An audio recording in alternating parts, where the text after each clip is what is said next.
Niisiis, kuluefektiivne tootedisain siis täna teemaks. Minu nimi Mikk, nagu mainitud, et Fractoriga 4 aastat tagasi liitusin müügiinsenerina seal ametis olnud. Varasemalt olen tehnoloogina töötanud, tootmises olnud, tootmisinsener pea 10 aastat Eesti erinevates firmades, Favor, Tormmetall, Hansa Mechanics Tartu, et on olnud niisugune põgus kokkupuude asjadega. Et tänasega seoses mõtlesin, kuidas ma selle asja üles ehitan, et kas ma võtan mõne spetsiifilise lõigu ja proovin seal nagu süvitsi asjadest rääkida või siis prooviks võimalikult laia lähenemisega olla, et räägiks erinevatest etappidest ja kuna teid siin täna on nii palju, seltskond üsna kirju, siis ma ikkagi läksin teise lähenemisega, aga et prooviks hästi palju erinevaid teemasid läbi käia ja igast ühest siis mõned väljavõtted teha. Et lehtmaterjali töötlemise kohta siis üldiselt asi lihtne. Peamised põhiprotsessid, mis nagu lehtmaterjalist läbi käivad, eks ju, on siis lõikus, avade töötlus,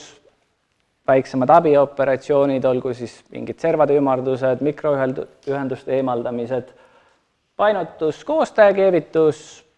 pinnaviimistlused. Mõned detailid siis käivad rohkem etappe läbi, mõned vähem, aga selline see üldpilt iga detailiga on. Et prooviks igaühe peal natuke peatuda, tuua mõned näited, mida seal arvesse võtta, mis on siis nagu otseselt seoses nende kuludega ja vaatame siis. Nii, et kui lõikusest alustada, esimene etapp alati, siis põhieesmärk seal peaks olema, et kuidas see optimaalne tehnoloogia leida kõige parema materjali kasutusega. Asi lihtne. Kui nagu vaadata neid tehnoloogiaid, siis ega valikuid väga palju ei ole, et 5 põhiasja, hästi lihtsad detailid kõik giljotiiniga, kus siis mingeid avasid ei ole, lihtsalt giljotiin, tavaliselt on sellistel toodetel mingi painutus ka, väga lihtsalt siin ei tahaks pikemalt peatudagi. Järgmine põhiasi, revolver stance või eccentric press, see on selline natuke vanema kooli tehnoloogiaga ka väga palju kasutuses, et see tehnoloogia tahab pigem nagu koguseid saada, et seal nagu mingeid üksikuid detaile ei tee, aga kui on ikkagi sadu, võib-olla siis tuhandeid, et siis on niisugune täitsa mõeldav tehnoloogia, mida kasutada, et ta üldpildis kipub ikkagi odavam olema kui laserlõikus, aga selleks jah, peavad teatud tingimused olema täidetud, et neist räägin siis lähemalt, et laserlõikus on väga hea universaalne, katab kõik kenasti ära, siin paksusest 1–20 saab teha väikseid koguseid, suuri koguseid, piiranguid väga palju ei ole, et sobib nagu väga hästi ja meie ka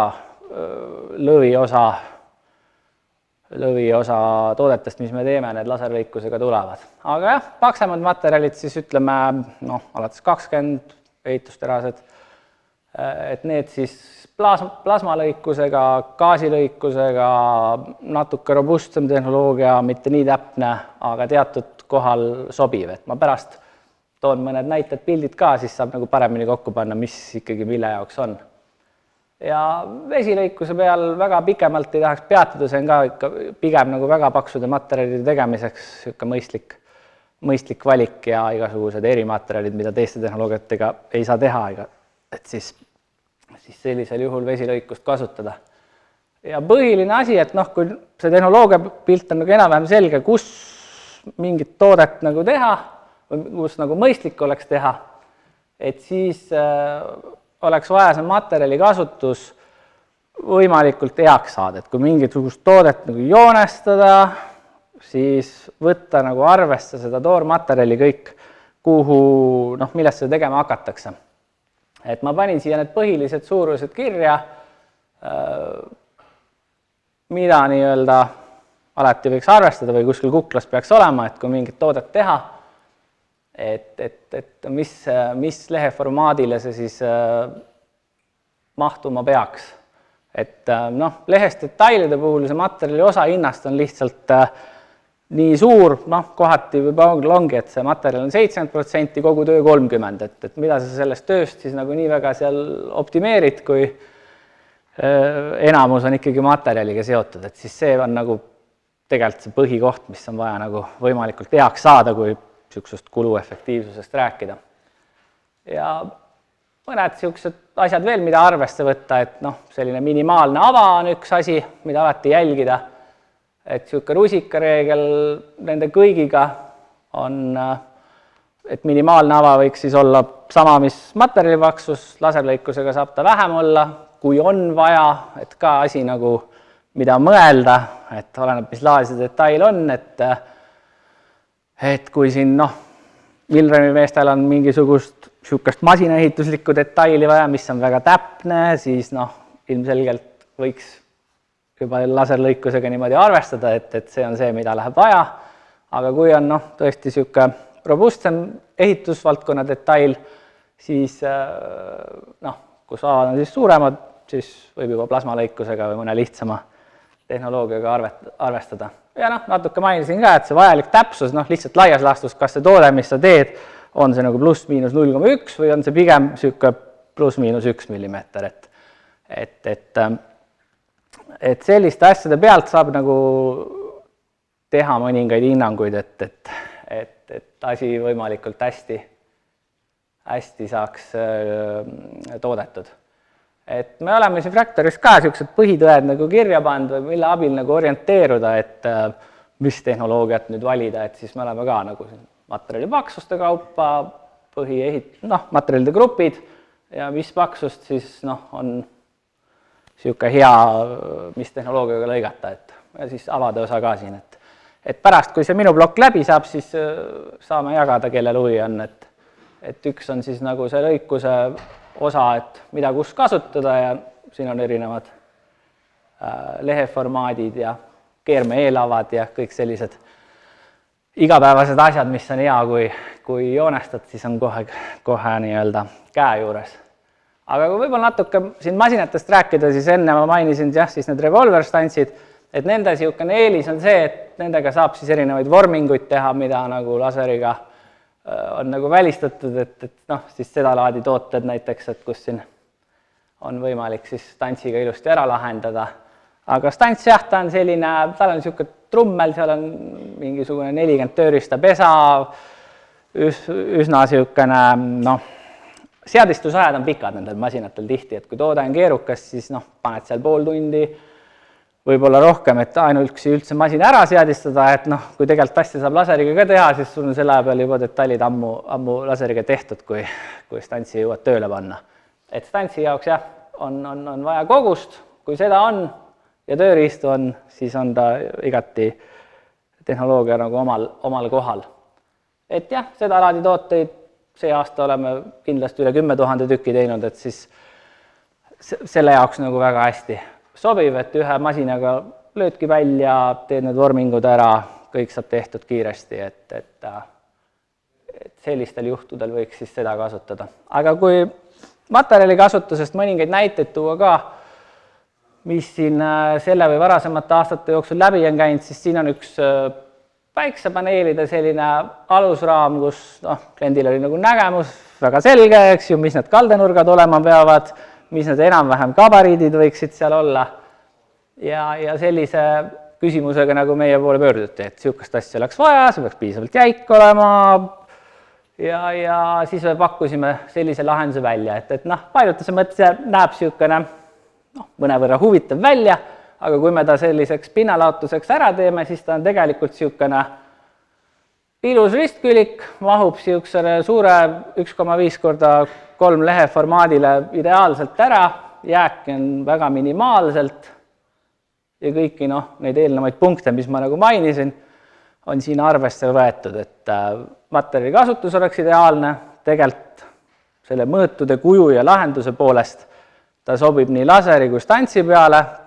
jällegi annab tootmisele niisugust lisavariante juurde, ütleme, et neid oli ka ikkagi mingisugune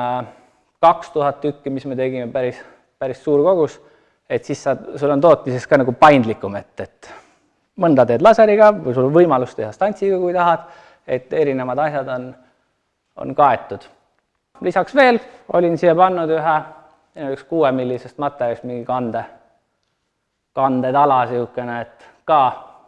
üsna suure kogusega käis läbi vist, 90 tükki vist taheti niisuguseid. Alguses oli ta tehtud nii nagu seal pildi peal näha, aga et need kõrvad on painutatud, aga tegelikult pildi peal hea lihtne vaadata, aga ta on ikkagi päris raske ja painutada üsna keeruline ja materjali jääk tekib päris suur, et kui me niisuguse keskmise formaadi lehe peale selle nagu originaalses disainis ära paneme, siis siin nagu ainult, praegu ta siin on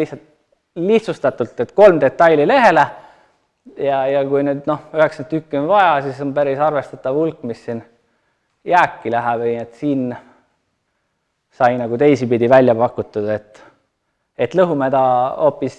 ära ja keevitame need kõrvad hiljem külge. Tavaliselt ma niipidi ei tee, mulle igasugused keevitused ja ükskord lisaoperatsioonid ei meeldi, aga lihtsalt nii palju materjali läheb raisku muidu ja teisipidi on nagu mõistlikum toota seda. Et seda ei ütle, et alati võiks nagu eos kohe nagu näha, kui sa joonestad midagi, aga võiks mõelda, et kui nüüd on 1 või 2 tükki vaja, jumal temaga, painutame need kõrvad ära ja ongi ilusasti valmis. Aga kui on ikkagi suurem kogus, siis võiks nagu mõelda selle materjali kasutuse peale natukene põhjalikumalt, et võib muidugi argumenteerida, et paneme siia mingid täitedetailid samast materjalist vahele, aga see kogus on ikkagi nii suur, sul mingil etapil ei pruugi neid detaile olla, võtta kohe ja ikka läheb see materjali kulu nagu asjatult suureks. Ja vist viimane näide siin plasmalõikuse kohta, et nagu mainisingi, et vastavalt siis tootele siuksele, mis nõuded tal on, eks ju, saab seda tehnoloogiat valida, et kas sa siis teed ta nüüd laseriga või veega või plasmaga, et need on niisugune tüüpiline prügikonteiner, et siin ei ole mingit täpsust vaja, et lihtsalt plasmaga need seinaplaadid, põhjaplaadid välja lõigata, keevitakse kokku ja asi korras, aga ka siiski, et ütleme, kui ta päringuna jõudis lauale, siis laius 2100, et standardleht nagu ikkagi 2000 või 2,5, aga seda 2,5 sa ajad ka nagu taga nagu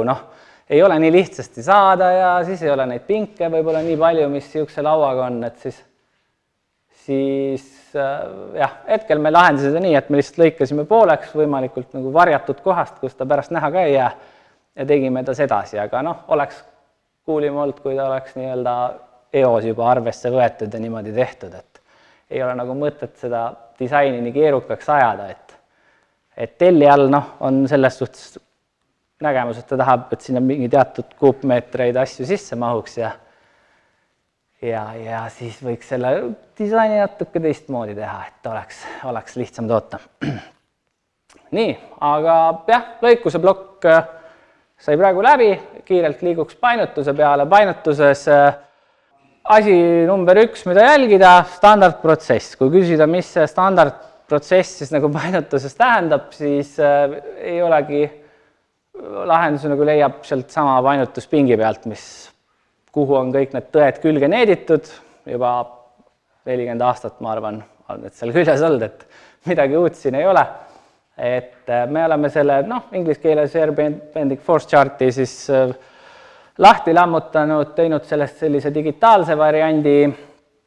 paberkujul variandi ka pärast võime jagada, aga sisuliselt see tabel nagu määrab siis ära, mis see painderaadius sellele tootele tuleb, mis matriitsiga seda oleks mõistlik painutada,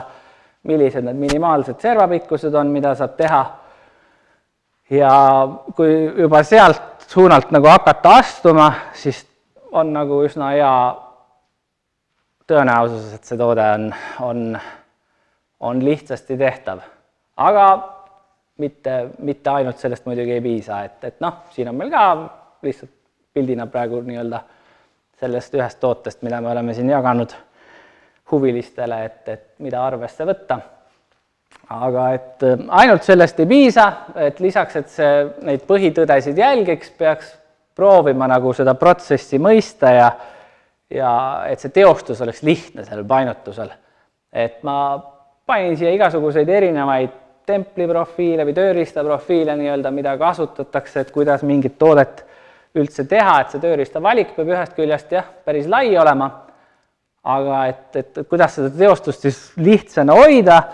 siis peaks, minu soovitus oleks nagu vältida igasuguseid eritööriistu, kui neid kindlasti vaja ei ole, igasugused suured painutusraadiused, hästi lähestikku painded, tagasipainded, et see on kõik niisugune eritööriistade teema, mis seab päris palju piiranguid, et see on niisugune tööriistada osa, pärast näitan pilte ka, mis siis juhtub, kui sellest nagu mitte kinni pidada. Painutamise mõttes alati lihtne kuldne reegel, baaspindade olemasolu, et sa saad detaili positsioneerida käppade vastu, noh, lihtsalt loogika, et kuidas see painutus õige koha peal saaks toimuda, et siis peaks need baaspinnad olemas olema, igasuguseid väikseid paindeid hästi suurtel detailidel võiks pigem vältida, see on üsna tülikas teha ja kui võimalik, siis sümmeetriat võiks alati ka detailidel jälgida, et mis pidi see operaator siis selle detaili sinna pingi alla peab panema, et see oleks lihtsasti tuvastatav, saaks kiiresti teha, kvaliteediriskid oleksid minimaalsed, midagi praaki ei läheks asjata, et need oleks need painutuse punktid, mida arvesse võtta. Ja noh, mõned pildid ka, et noh, siin on siis avad näiteks liiga lähedal paindele, nad ei paindu kaasa, deformeeruvad ära, ajavad mõõdud tootel paigast ära, et noh, ei olegi midagi teha, ei saa. Et võib-olla mingi väga erilise painutustööriistaga nad painduksid kaasa, aga noh, seda on ühel tootjal 30, et noh, kohe jälle mingid piirangud, kus sa saad teha, kui kiiresti sa oma kauba kätte saad, kui on võimalik vältida, võiks vältida. Ja noh, samamoodi, et kui mingisuguseid avasid ei saa nagu enne teha, et noh, peale painutust neid teha on niisugune paras nikerdamine, et seal on nagu mitmesaja 000 eurone pink, millega lõigata avasid, aga siis sa lõpetad mingi puurpingi taga, et noh, see on ka nagu niisugune asi, et võiks võimalusel vältida. Veel üks näide, kui painderaadiustest kinni ei pea, erakordselt halva disainiga toode, kus tal tegelikult on ühel pool vist R5, teisel pool R3 ja noh, liiga väike selle materjali jaoks, hakkab rebenema, näeb kole välja, keegi niisugust ei osta või kuskil näeb, siis ei tahab kohe siin, noh, ei taha niisugust asja vastu võtta, et materjal hakkab murenema lihtsalt, välispinnast suuremad pinged, ei pea vastu, halvemal juhul läheb üldse katki. Noh, siin Ardox materjal samamoodi, liiga väiksed raadiused, ei pea vastu, kõik puruks, protsess ohtlik, et tegelikult kui on vaja mingeid erimaterjale painutada, ma ei tea, olgu Ardox, olgu Strenks, vaadake materjalimüüja soovitusi, neil on enamus juhtudel on alati kõik välja toodud, et kui peate painutama, mida arvesse võtta, sinna 10-kordne materjali paksus niisugust raadiust nii-öelda on vaja, siis tuleb protsess välja või noh, soovitused on antud, et üsna põhjalikud, et noh, vahest on seal materjali valtsimissuunda vaja arvesse võtta, et ühtepidi läheb katki, teistpidi ei lähe katki, sätid oma tooted õiget pidi, kõik tuleb välja. Ja noh, all veel lihtsalt üks ehitusterasest pilt, seal ka raadiused olid liiga väiksed ja materjalipartii juhtus ka kehvem olema. Hakkas juba otsast seal rebenema, et noh, ka selline, et kui saad niisuguse kauba kätte, siis noh, ei süsti seda kindlust, et paned oma kuskile metsaveoki külge, ei tea, kaua ta kestab, et väga ilus ei ole, et selline asi. Ja noh, mis siin ka üks hiljuti käis läbi üks auto, niisugune katusealune, et ka siin nurkades niisugused suured kolmnurgad siin ära siduda ja logosid värke peale panna, et tooli ka 4-millisest materjalist, aga vaadati, et noh, inimene kõnnib siit, või oma pea sinna ära lüüa, teravserv, et noh, teeks sinna mingi tagasipainde, et noh, 4-ne materjal tagasipaindeks on nagu päris hull, et see nagu noh, kõik mulle kuidagi tundub, et on nagu näinud seda tagasipainutust, et on hea, et see on niisugune noh, kohe ilus ümarserv ja annab jäikust juurde, aga tavaliselt see on niisugune plekimeeste teema, kes nagu mingid alla 1-millist materjali painutavad, et seal on ta on jah, lihtne, et võib-olla mingid teisi lahendusi, noh, mingi servakaitse panin sinna, paned sinna külge ja ongi nagu ohud maandatud ja oluliselt lihtsam, kui hakata pinki mingit niisugust tagasipainde tööriista panema, see 40 kilo kaalub, noh, sa ei telli neid ka mingi noh, tuhandetes, et see nagu paari detaili pärast nii palju mässata ei ole nagu väärt, et see eritööriista ka, kui vähegi võimalik, võiks vältida selle tonnaažid suureks, see on ohtlik, kuigi painutuspingid tänapäeval just targaks saanud, saab arvutis kõik programmid teha, järjekorrad määrata, siis see on niisugune natuke vanakooli tööriist, et sa ei saa programmeerida pinki, seal on vaja seda painutaja touch'i nii-öelda, et ta peab ise selle kõrgused ja koordinaadid paika panema, kuskil eksib komakohaga, siis võib tööriistadest jagu saada. Noh, mis siin veel oli üks huvitav näide ka, laeti mul Vatprum üles, sooviti niisugust kunsti pärast katet mingisugusele seadmele, et päris niisugune, ma ütleks, mulle meeldib, kui on niisugune detail ei ole nii kandiline. Aga kui ta selleks pinnalaotuseks lüüa, ta on paras pähkel, ta on üsna suur ka, 1x2 enam-vähem. Enne rääkisin, et need baaspinnad võiks olla, ei ole, saab kuidagi üle elada, et graveerime painutusjooned peale, painutame ta silma järgi ära, oleks nagu enam-vähem, aga siis need kõik otsapaindad jooksevad ka nagu eri nurga all, et sa ei saa neid ühe raksuga teha, et siis niisugune, peaaegu nagu õigel teel, aga tahab natuke tahumist, et nii-öelda saaks nagu niisuguseks heaks selle toote, et oleks tõesti nagu kuluefektiivne toote ja läheb siin midagi tuksi, ongi terve leht prügikastis, et võiks nagu seda saaks paremaks. Aga jah, see oli siis see painutuse plokk, koostamisest hästi lihtsalt võib-olla mõned punktid, et see on niisugune natukene suurem või neid näiteid on erinevaid, oleneb, mis laadi need tooted on, aga lihtsalt mille peale mõelda, et kas see kokkupandav asi peab ta nagu kinnine olema või peaks seda saama avada, et mida siis kasutada, teed sa tõmbeneetidega, paned mingite boltidega, mingite pressmutritega, kuidas nagu lihtsamini kogu see protsess nagu käia võiks, üldse ligipääsetavus tööriistadega, kas saab akutrell mahub sinna või mis iganes needipüstol või asi, et seda peaks nagu kohe võimalusel mudelis vaatama või mõtlema selle peale, kui ei mahu ja kui sul on üks detail teha, siis selle paned kuidagi võib-olla kokku ära, aga kui 10 on vaja teha, kui 20 tükki, et seal võivad kõik need ajad nagu lõhki minna ja ka niisugune keeruline teha.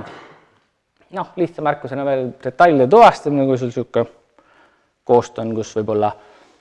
on 50 detaili või 100, et kuidas need üles leida, kuidas nad markeerida, kuidas see pool oleks läbi mõeldud. Ja mingi märkusena siin veel, et kõike nagu ilmtingimata ei pea ühest tükist tegema, mulle endale küll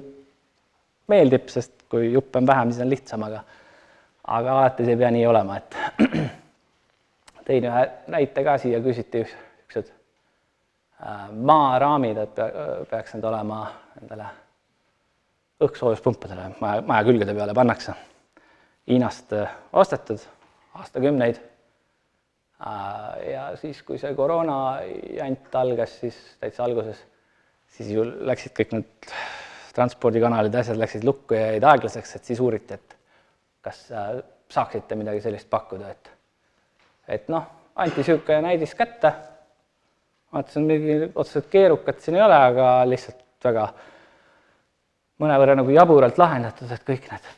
küljed on eraldi tükkidest ja kõik käivad mingite kruvidega kokku ja mingid vormingud siin, et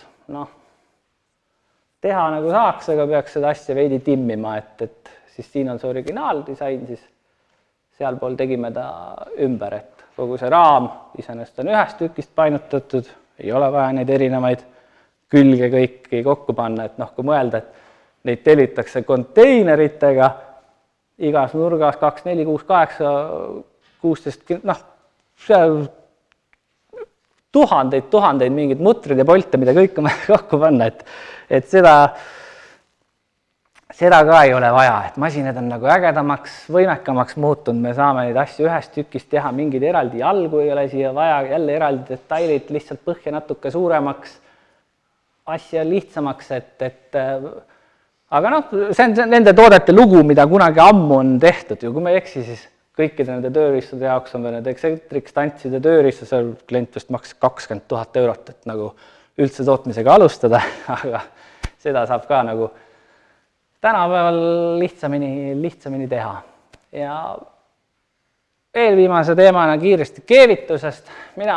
jah, väga suur keevituse fänn ei ole, ma panin ka siia punktiks, et eesmärk number 1 võiks üldse keevituse elimineerimine olla, et kui on võimalik kuidagi ilma, siis teha ilma. Et keevitus ikkagi on selline oskustöö, mis eeldab teatud kompetentse, oskusi, seal on eeltööd, seal on järeltööd, seal on kvaliteediriske, soojusdeformatsioone, asju, mida sa ei näe, et sul toode tõmbab kõveraks ja igasugused lisatöötlused, mis võivad vajalikud olla, et sellisel kaalutlusel, kui vähegi on võimalik, mina väldiks keevitust. Ja kui see ei õnnestu, siis teha see protsess niivõrd lihtsaks kui võimalik, et lihtsustada neid abitöid ja detailide kokkupanemist ja seda poolt, et ehitusele küsitakse palju meil igasuguseid kronsteine, enamus neist on lihtsalt arvestatud plaadilõikus, keevitus. Mingi sihuke, neid ka sadu on läinud, et lahendame siit painutusega, ei pea üldse seda osa keevitama, paneme ainult need jäikuskolmnurgad sinna vahele, need võib keevitada, siis aja küll, kui vaja, ja ongi juba lihtsam, et selline hästi lihtne näide,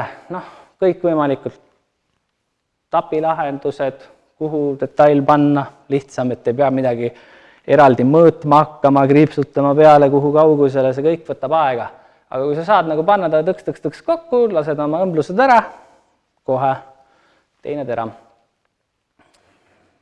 Vahest on olnud siiski, et ma olen otsustanud keevitada, et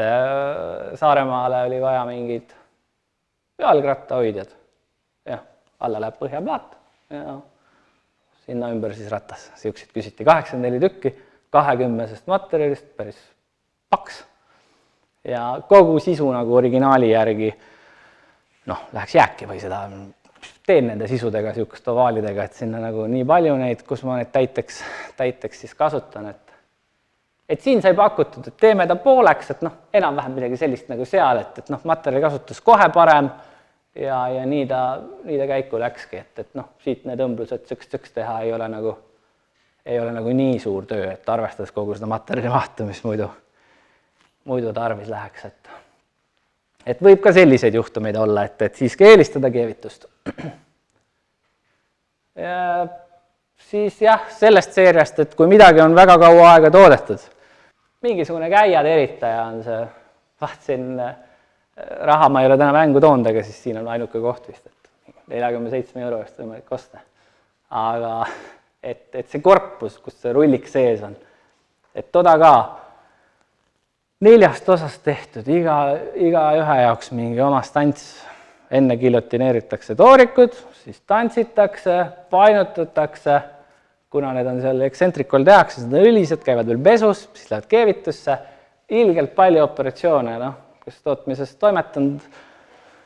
siis juba kujutab ette, kui palju mingid marsruutkaarte on välja lasta, et siukse asja saaks valmis. Aga ta on ka,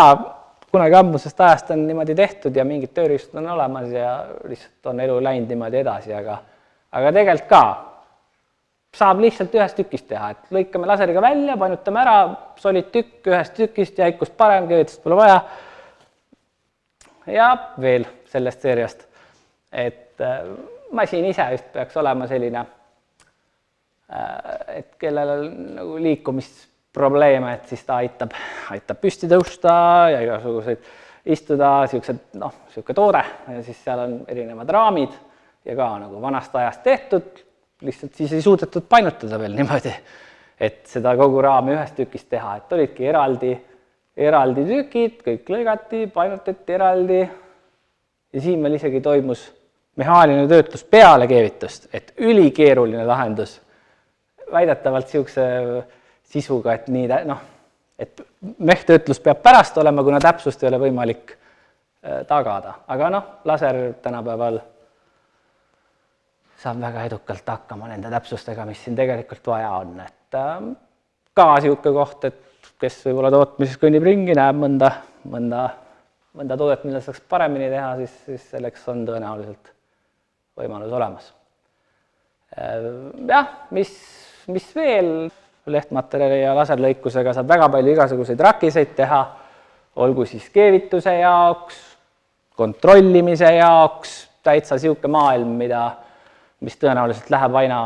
rohkem populaarsemaks, et vanasti, ma ei tea, 10 aastat tagasi, nii palju kui ma keevitusruumidest mäletan, siis ikka enamus igasuguseid rakiseid olid nagu freesitud mingitest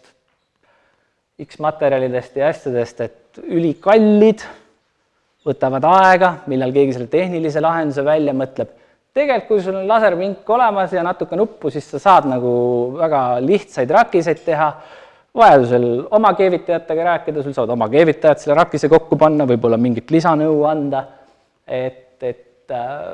ka kindlasti sihuke võimaluste rohke sihuke koht, et see nüüd võib-olla ei ole otseselt nagu kuluefektiivsusega nagu tootedisainis, aga tootmise seisukohast kindlasti aitab asja lihtsamaks teha. See oli siin Tartu motoshow'l sellel aastal näidati, kuidas selle English Wheeliga neid Porsche keradetaile tehti. Ja viimase asjana pinnatöötlus, siin ma väga süvitsi ei hakka minema, aga lihtsalt mida nagu arvestada, et lihtsalt, et kas see materjal, selle elementide sisaldus üldse on sobilik selleks protsessiks, kuumsinkimiseks näiteks, anodeerimiseks, kas see pinnakvaliteet on sobiv, et kas teed suvalisest mingist ehitusterase kärakast või võiks see mingisuguse töödeldud pinnaga juba olla, et saada see hea tulemus nii-öelda või soovitud tulemus kätte. Ja siis lihtsalt sellised tehnoloogilised avad, ütleme, et kas neid on vaja, kuhu neid on vaja, ütleme, kui mingist kuumtsinkimisest rääkida, siis minu arust vähemalt Eesti tegijate kodulehtedel on ilusti igast juhendmaterjalid väljas, kus peaks mingid nõrgumisavad olema, et sink saaks välja minna, et mingit plahvatust ei teki. Et kui neid kõike nagu eos arvesse võtta, siis see on tunduvalt mõnusam, et kui sa muidu saadad oma keevitatud koostu sinna, siis avastatakse, siis hakkab keegi puurima oma nägemuse järgi. Pärast tuleb sulle arve selle eest, et kõik need asjad, mida sa oleks jälle võinud laseriga lõigata, on keegi pidanud puurima. Ja üldiselt ma nagu oma kogemust ütleks, et kõik need pinnatöötluse tegijad on suht abivalmis, et kui sa nagu küsid, mul sihuke detail tulemas, mida arvestama peaks, ja pane sinna mingid riputusavad, eks ju, seda me ka üsna tihti näeme, et laetakse platvormile, tahame värvimist, aga ühtegi ava pole, et kus me selle riputame siis, et selle peale nagu ei mõelda niivõrd palju, et seda võiks ka arvesse võtta, sest sellest nagu oleneb see hind, et kui siit külje pealt vaadata, et pead kuidagi riputama neid detaile, et kui sa saad neid väga hästi riputada, siis sul mahub neid sinna ahju rohkem ja siis sa saad ühe korraga rohkem detaile värvitud ja su hind ongi selle võrra parem, et kui sul on lihtsalt mingis ühes nurgas üks ava, siis sa ei saa seda nii efektiivselt teha, et mingid mõned näited kehvast pinna kvaliteedist, et võib kiiresti see tulemus nagu lagunema hakata, kui ei ole